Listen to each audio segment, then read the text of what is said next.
Assalomu alaykum aka-ukalar. Ertamanda bir kashani ko'rsatib keldim.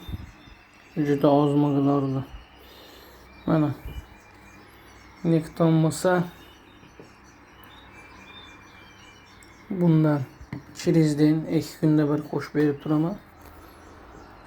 Mana qoshiqda kashi 3 ta. Bunday qilib mana gramda suv quyaman. 5 gramlik shpritsda bitta.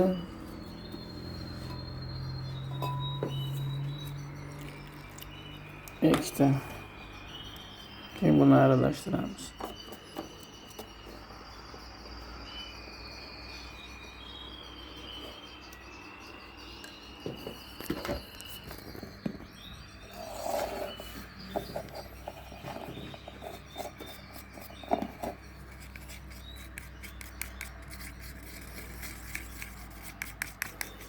Bu kashi o'ta suyuq bo'lib ketsa, qushni oshqozonida qanaqa qilib ishlaydi.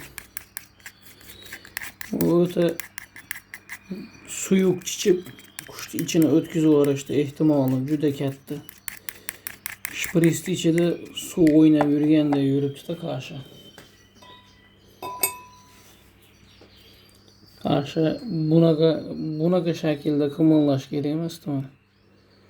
U kashi qimillayapti. Buning ichida suv bor endi. Kashi men ko'rsatmayman mana. Bu mana qilib likillayapti. Kashi gustoyroq bo'lishi kerak-da. Bu silishgan mana. Mana bunday qilsa bilinadi. Mana bunday qilsa bilinadi bu. Tomchi aytganda. Bu hozir qo'yiqroq.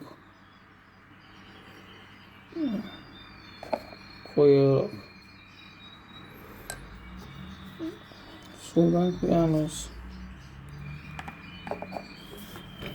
Yana aralashtiramiz. Mana kashamiz tayyor bo'ldi. Endi tomishini ko'ringlar.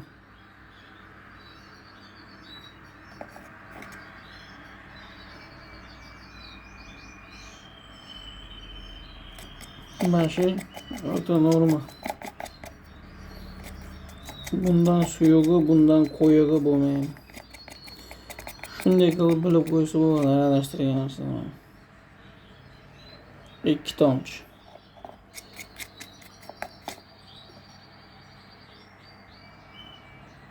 2 tomchi.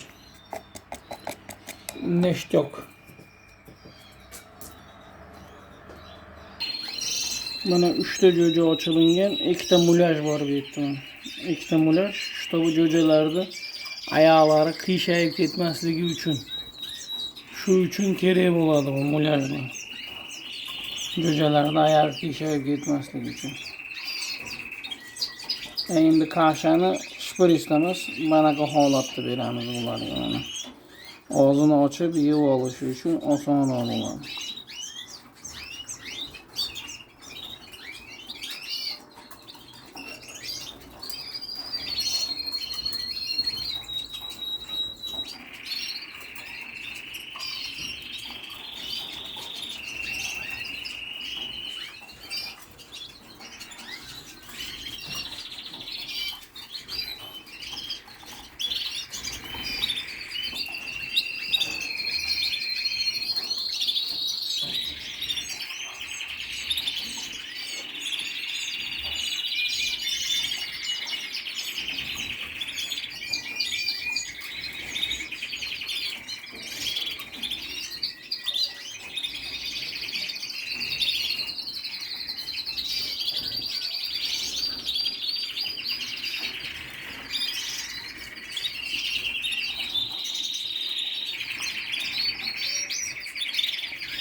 Uykuni yaxshi ko'rgan jo'jamiz naql og'zini ochmayapti.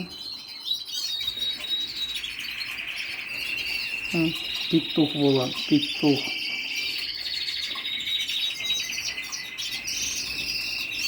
O'lishga niyat qilmaganmi bilmayman. Og'zini ochgisi kelmaydi.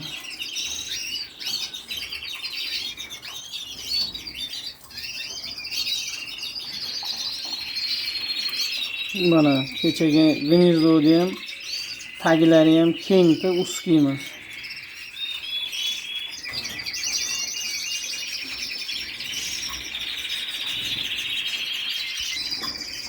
Mana bu yerda уже mulyaj yo'q, bular norma oyoqlarini sabirать qilib qo'ygan. Gnizdodi için olib tashlaganman, чтобы kengroq yotishi uchun. Ochamiz. Uyqu so'raganda mana shunaqa og'zini ochmay to'yg'izadi ular.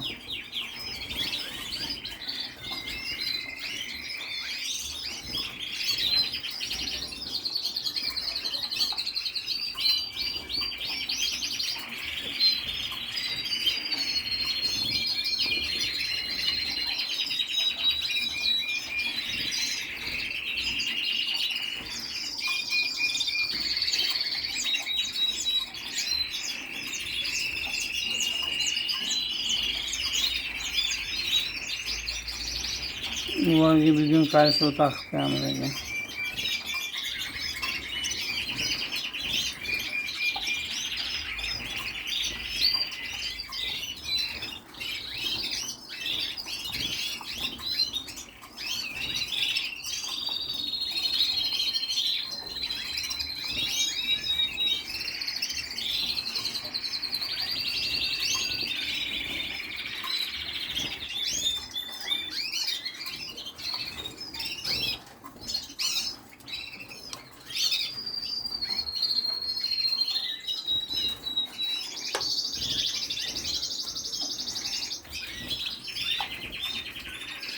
Topinglarchi, bu cho'jalar qanday cho'jalar?